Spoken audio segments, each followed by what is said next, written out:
Yung usapin ng Juvenile Justice Welfare Law of 2006 and amended noong 2013. Una sa lahat, tayo ay nakikiisa sa kanya sa usapin ng pangangailangan ng hustisya, lalo na sa mga naging biktima ng mga krimen o kaya mga kilos ng mga kabataang nasasangkot o minor de edad na nasasangkot sa criminal activities. Tama lang na dapat ang mga nagkasala ay nananagot. At marahil ay maraming kinakailangan ding liwanagin o linawin sa usapin nung ano nga ba ang tunay na mga probisyon o tunay na mga posibleng mga pag-implementa ng batas at ikumpara ito dun sa mga hindi tama o kaya disinformation. Unang-una sa lahat, hindi po tama at hindi ito naaayon sa batas na walang pananagutan ang kabataan na nagkakasala. Number one. Number two, hindi rin tama na ang nagkasala sa batas na menor de edad ay dapat pakawalan. Number three, hindi rin tama na kapag ikaw ay below 15 at up to 9 years old at ikaw ay nagkasala, ay dapat kang pakawalan. Maliwanag. Noong 2006 na ipasa yung batas, nakita ang ilang mga naging problema sa implementasyon ng batas. Kaya noong 2013, ito ay inamendahan under the chairmanship then of now Senate President Chis Escudero. He was the chairperson of the Senate Committee on Justice. Ngayon, siguro isang tanong. Ang unang tanong, maaari bang masabi na oo, may kakulangan ng batas, ngunit mas marami ang kakulangan sa implementasyon kaysa sa batas mismo? Una po, linawin ko po sa ating kaibigan, Senator Kiko Pangilinan, wala po akong sinabi na kulang ang batas. Ang sabi ko po ay napakaganda ng batas na ito. Hindi lang po siya napapanahon ngayon. Sa pangalawang tanong po, totoo po yan, sa maiksing panahon ko po dito sa Senado, napakadami pong magagandang batas. Sobrang gagandang batas, hindi po talaga na-implement. Hindi lang po sa usapin na ito. Usapin lang ng agrikultura, number 1 na yun. Public information, number 2 na yun. Pero ito pong tanong niyo po, totoo po yan. Implementasyon ang kulang. Pero alam niyo naman po sa buhay ng...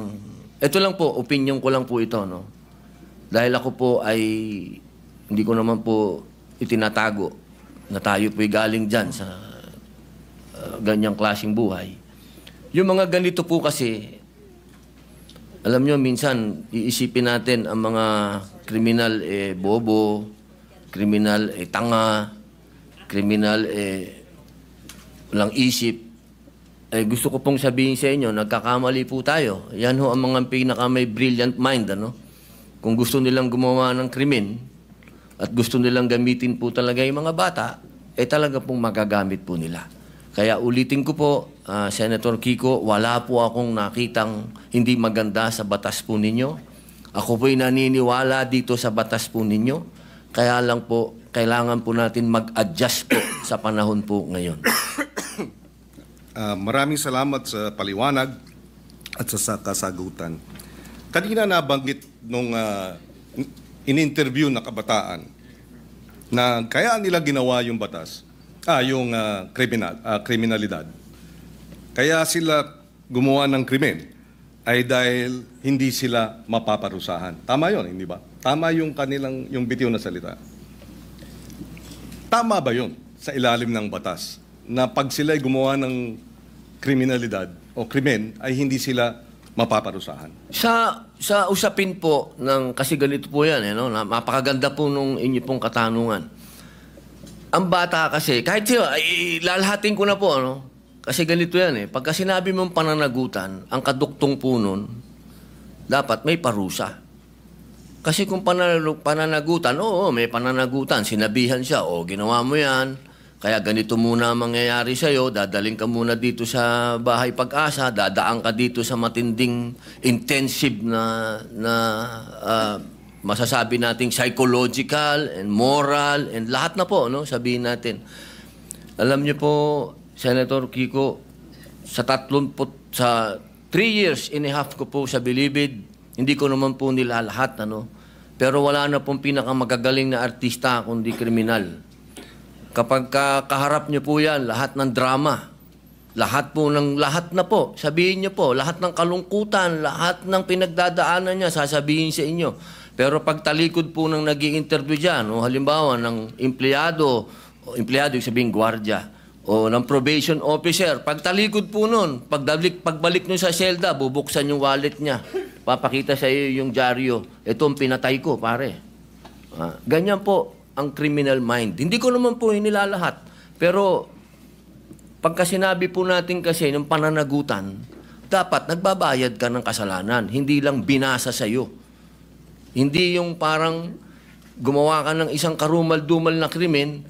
Ito po nakita ko po ito dahil ako po ay kagyat na pumunta sa Camarines Norte nung ni-rape nila yung batang ano po ito Senator Kiko magkakaibigan po ito. Yung babae ni-rape nila, binidyo nila, lahat pinatay, lahat po binidyo hanggang naagnas yung bata, binidyo.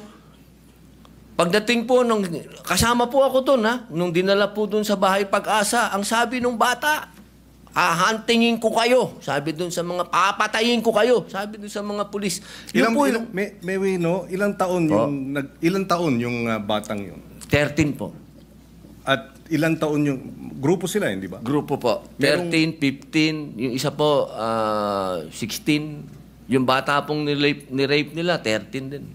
Yes. Okay. Kaya ako tinatanong yun, dahil yung bitiw na salita ng bata dito sa video na sinasabing ginawa namin ng krimen dahil alam namin hindi kami mapaparusahan ay maling impormasyon. Hindi tama na hindi sila mapaparusahan. At yung mga edad 16, 15, oo, menor de edad, pero maliwanag sa batas na maaari silang litisin bilang mga nasa hustong gulang na kapag napatunayan na meron silang discernment. At ang katunayan niyan, yung magwad killings, dahil sila ay menor de edad nung naganap, pero sila ay 16 at 17, sila ay nilitis bilang mga nasa hustong gulang at sila ay nakakulong ngayon. In other words, hindi tama yung sinasabi na dahil menor de edad, hindi pwedeng parusahan. Dahil yung dalawang involved sa magwad killings, pinarusahan. Nakakulong ngayon. Yun ang puntong isa. Ayaw nating mangyari ang mga ito. Dapat lang mabigyan ng hustisya ang mga biktima ng karumal-dumal na krimen na galing sa menor de edad. Subalit hindi tama pag sinabing kapag menor de edad dapat pakawalan, number 1, dahil pag pinakawalan yan, labag sa batas yan, at dapat parusahan yung mga nagpapakawala ng mga menor de edad na nagkasala. Yan ang batas. Iba ang batas, iba naman ang implementasyon. Yung nagsasabi namang pinakikita yung birth certificate, may pananagutan din ang mga magulang sa ilalim ng batas. At yung mga nagsasabing ginagamit ng mga bata, may pananagutan din sa nasabing batas. In fact, ang parusa dun sa mga gumagamit ay yung maximum na maaaring maging parusa dun sa krimen na isinagawa ng mga bata at ginamit ng mga sindikato. Ito'y madaling sabihin. Parusahan yung bata, ginagamit ng mga sindikato. Bakit hindi habulin yung mga sindikato? Kasi mas madaling parusahan yung bata. mahirap parusahan yung mga sindikato dahil yun makapangyarihan.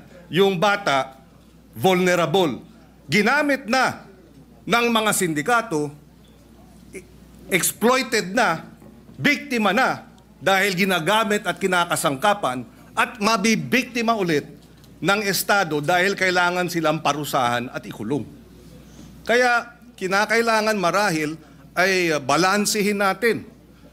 Sa usapin ng unang-una, yun nga ba talaga ang sinasabi ng batas? Allow me to read some of the provisions. Parents shall be liable for damages unless they prove to the satisfaction of the court that they were exercising reasonable supervision over the child. Ibig sabihin, may pananagutan ang mga bata, ang mga magulang. Meron ding maliwanag na usapin. Pananagutan ng mga gumagamit sa bata, Section 20C. Any person who in the commission of a crime makes use, takes advantage of, or profits from the use of children, including any person who abuses his authority over the child, shall be, or instigate the commission of the crime, shall be imposed the penalty prescribed by law for the crime committed in its maximum period. So kung ginamit sa droga, maximum sentensya sa usapin ng illegal na droga ang ipapataw dun sa mga magulang o sa mga adults, sa mga sindikato na gumagamit sa mga bata. Again, ihiwalay natin yung implementasyon ng batas. Kung mayroong mga kakulungan, dapat managot sila. Pero iba naman ang batas mismo. Opo, katulad po ng sinabi ko kanina, wala po akong nakitang hindi maganda po sa batas po na ginawa po ninyo. Sa umpisa pa lang po ng aking talumpati, ay yan na po kagad. Sinabi ko po ay napakaganda. Yun lamang po sa usapin, doon lamang po sa edad. At yun po talaga ang aming intensyon na bumaba po ito. Dahil sa nakita naman po natin, talagang yung mga nakakagawa po ng krimen ngayon ay nasa ganung edad na po. Huwag niyo pong isipin na ang aking amenda ay para guluhin o sirain ang honor ng batas po na yan. Hindi po. Ako po ay isang ayon dyan. Yung lamang pong provision na yun. Kailangan lang naman po talaga nating pag-aralang mabuti dahil sa ngayon po talaga aming ginagalang at mahal na Senador Kiko Pangilinan, iba po kasi ang pinanggagalingan natin. Kayo po ay magaling na abogado. Kayo po ay nasa, medyo ironic lang kasi kayo ang nasa posisyon ng akusado. Ako naman ang nasa posisyon ng biktima. Pero iisa lang po yung ating mithiin, proteksyonan ng mga bata. Bata. Opo. Pero yung mga nakagawa po ng mga heinous crime, hindi ko po talaga tatanggap na tatawagin nating mga bata itong mga ito. Tama po yan. At kaya nga nakalagay din sa batas, kung sila ay kumilos at magkaroon ng discernment at kumilos na parang mga tulad ng mga nasa hustong gulang na, from 18 to 15, dapat litisin bilang mga nasa hustong gulang na. At yung 15 and below naman, pagka serious offenses, pwede silang mandatory confinement for a period not less than 1 year. Ibig sabihin, sila ay involuntarily confined for a period of not less than 1 year.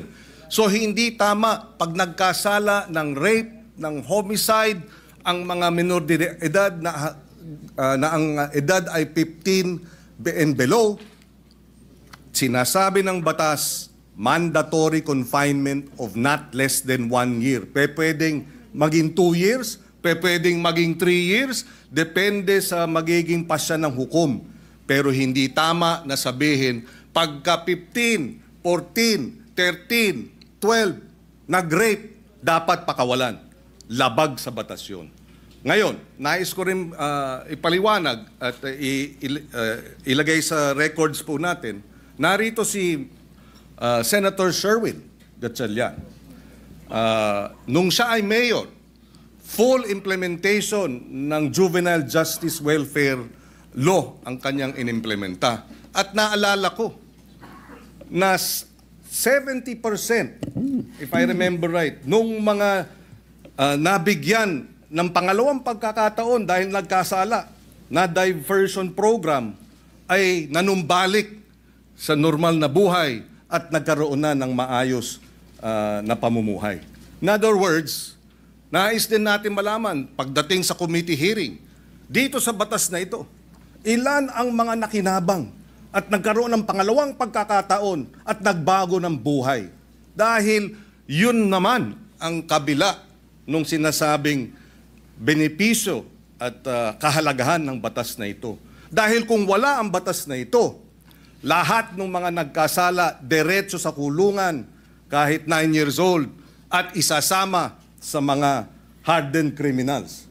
Pero dahil sa batas na ito, hindi na hinahalo sa hardened criminals, sila ay inilagay sa isang diversion program. And Senator Win Gatchalian, in fact, I remember during the debates in his first term, was supportive of adding budgetary support for the full implementation of this law. Kaya we welcome this opportunity to debate this dahil dalawa ang punto rito. Merong mga biktima na dapat talagang tugunan at bigyan ng suporta dahil sila ay biktima ng mga nagkasalang minor de edad. In fact, on record, may pananagutan ang DSWD sa mga pamilya ng biktima. Nakalagay yan sa batas na kinakailangan bigyan ng assistance, counseling ng DSWD ang pamilya, kamag-anakan ng mga naging biktima ng karumal-dumal na krimen at iba pang mga kriminalidad na kilos ng mga minor de edad. And therefore, we welcome this opportunity na magkaroon talaga ng diskusyon, makita ang maganda sa batas, makita ang kakulangan sa implementasyon, at tingnan din natin itong usapin ng lowering of the age.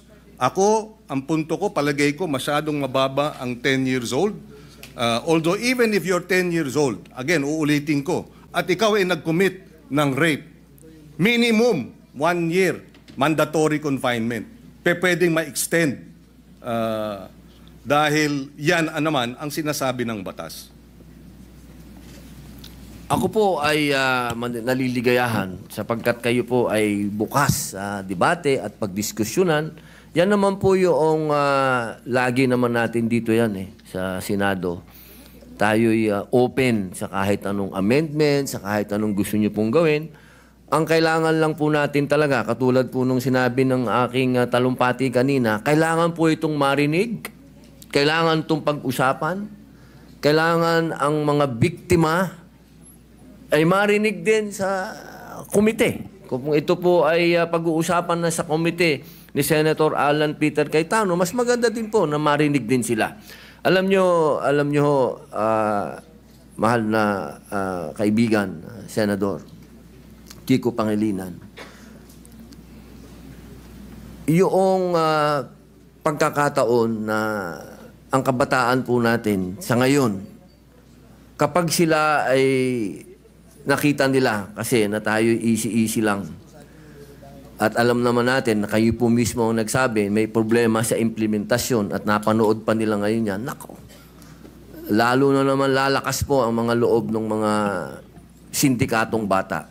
Ako po'y kanina, habang nag-uusap po kami ng aking legis, sabi ko sa kanila kanina, alam niyo kung yung mga brilliant mind na mga criminal minds na yan, kung ito ay kanilang i-exploit, talagang mag-aalaga ka talaga ng mga batang wala na sa kanilang pag-iisip.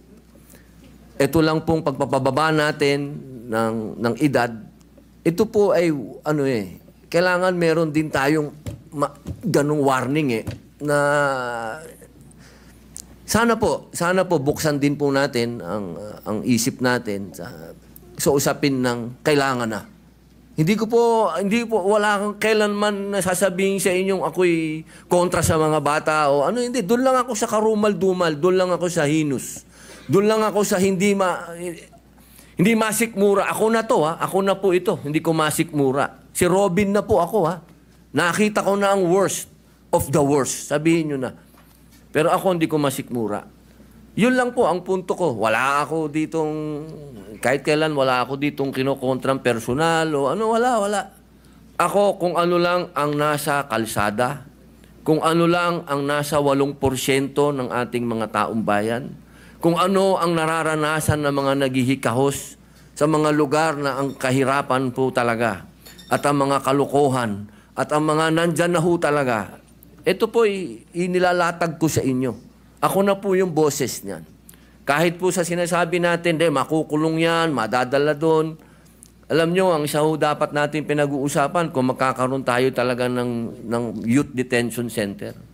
Kasi ako po talaga, patawarin nyo po ako, kung itong mga gumagawa ng ganitong kasalanan, hindi po yan pwedeng hindi mangulungan. At sinasabi nyo po, nandyan sa batas nyo yan, naniniwala po ako na dapat silang mangulungan talaga. Ang problema, hindi po nangyayari. Hindi po talaga. At yaan po ang nangyayari sa ground. Narinig nyo naman po ang sinabi din ng ating kasama ni si Senator Raffy, talaga pong may problema sa implementasyon. Kaya sana po kapag tayo po'y nag-hearing, nag-usap-usap, wag po nating isipin na yung batas po ninyo ay hindi po, never ko po yung gagawin, sir. Never. Ako po, gusto ko po magtulungan po tayo para masaayos po natin kung ano ang future ng ating mga kabataan, kung saan ang direksyon po nila. Katulad po ninyo ako, sumasama po ako sa inyo. Yun lamang po, ang dala ko po sa inyo ay point of view ng ibang naratibo naman. Naratibo po yan ng isang taong nakulong. Nakita ko, mga mata ko, ako po mismo, nung binanggit na ni Senator Bato, kanina, yung patungkol sa mga akyat bahay. Hindi naman po ako naging akyat bahay, pero pag nabasa niyo po yung aking biography, nakita niyo po yan. Talagang nagamit po tayo. Talaga ng mga sindikato. Nung ako'y bata. Kaya alam ko po ang pasikot-sikot talaga ng mentalidad na to. Kaya sana po, sa usapin na yon, makinig din po kayo sa akin. Total, malinaw naman po na tayo po ay binigyan ng pahintulot ng konstitusyon.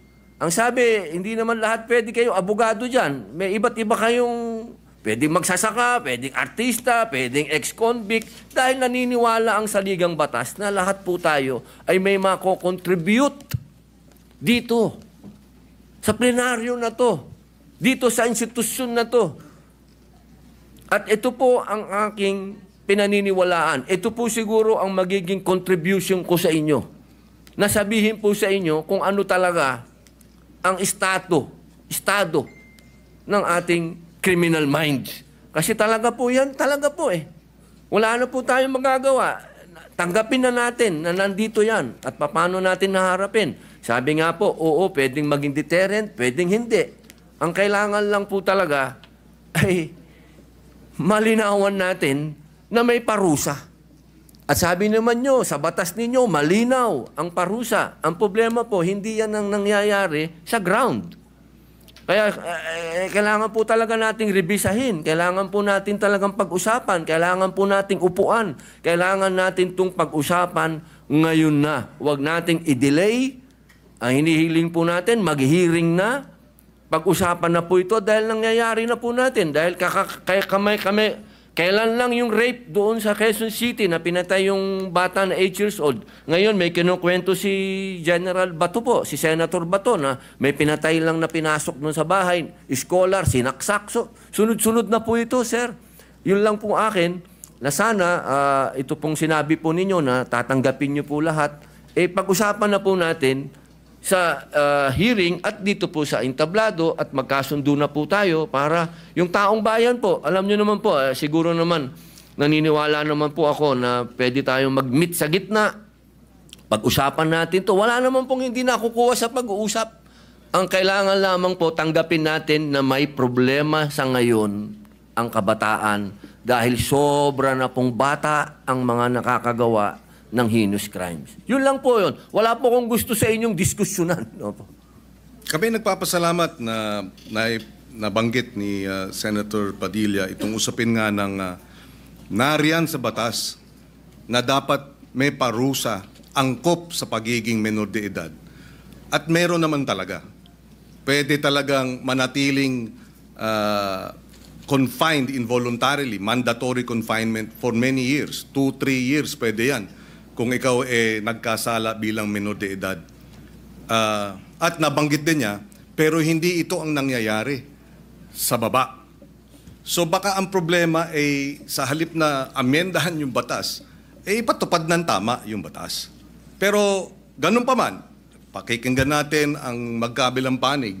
Ako'y naniniwala na ang kakulangan talaga is the implementation of the law rather than amending the law. Dahil pagka na-implementa ng tama, within 24 hours ng report, dapat ang batang involved sa serious offenses ay idadala na para sa mandatory confinement. Mabilis ang hinihiling ng batas na kilos ng gobyerno. Pag hindi ginawa yan, hindi yan problema ng batas, problema ng implementasyon.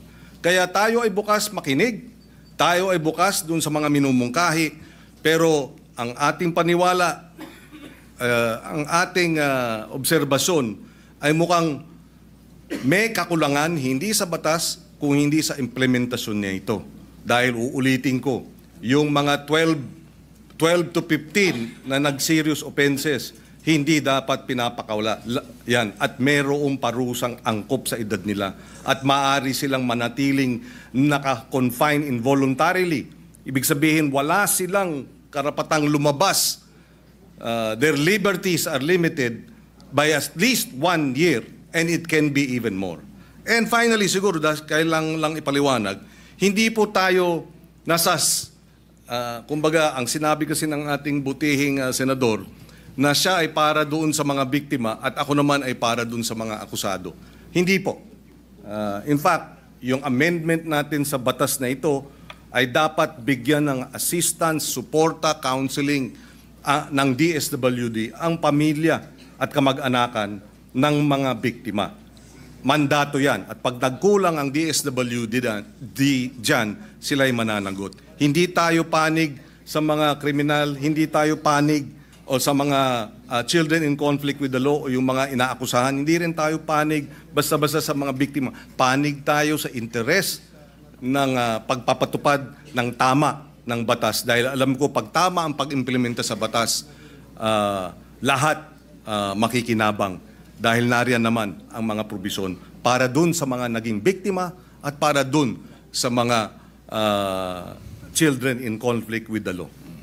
Maraming salamat po. Opo, ako po'y natutuwa at nanggaling po sa ating mahal na senador na open po siya sa pagdiskusyonan to. At kanina lang po, nabanggit niyo po kanina, parang open na kayo mag-amenda tapos binawin niyo. Doon lang po ako naguluhan. Pero sana po, pag-usapan na lang po natin. Maraming salamat po sa inyo.